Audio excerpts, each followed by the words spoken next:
a story about being a mom. About 15 years ago, we only had 2 kids at the time, and they were like, Cole and Kyle were like, they would have been 4 and 2, and we were camping at the Prineville Reservoir with my parents and my grandpa and my brother, and it was a great campground. We had 2 nice little yurts, and there was lots of ground around the campsite for the kids to play in. They were covered in dirt from head to toe all day long, as little kids should be when they're camping.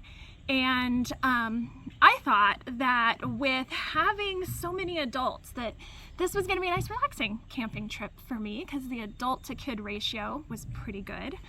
So I was sitting there one afternoon reading my book, and I'd read my book and listen to the kids play, and every so often look up and go 1, 2, and go back to reading my book and keep popping my head up to count my kids, until at one point I only counted 1 kid. And I looked around and, where's boy number 2? And I started asking my parents and my brother, and no one knew where Kyle was. And we're like, Justin's gone too. And so Justin has a tendency to wander off without telling anyone, but he usually checks in if he's taking a kid. And so we, checked in both the cabins, we checked the bathroom. There's no Kyle, there's no Justin. And so I started to get a little panicked that I couldn't find my 2-year-old. I was concerned that maybe Justin had wandered off and Kyle had followed him without Justin knowing. And of course we're at a lake, so that adds even more worry. So my dad and I hopped on bikes, and we started, we went 2 different directions at the campground, and no sign of either of them. And finally, as I was coming back to the site, figuring I'm gonna have to go call the park rangers or something to find my toddler and husband, my dad comes riding up on the bike, and he's like, I found them, they're safe, they're just playing at the lake.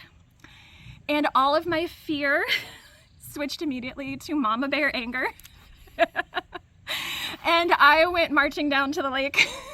And everyone at the lake was probably concerned for my husband's safety, as I was not happy that I had been missing my toddler for, it had probably been all of like 5 or 10 minutes, but it felt like an eternity for me. And it turns out Justin thought I knew that they were at the lake. He thought that I had made eye contact with him and that I had seen them leave, and that was not a picture that was in my brain at all.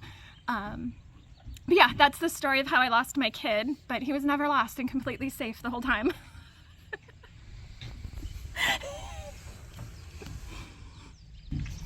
He was my kid too. I had him safe.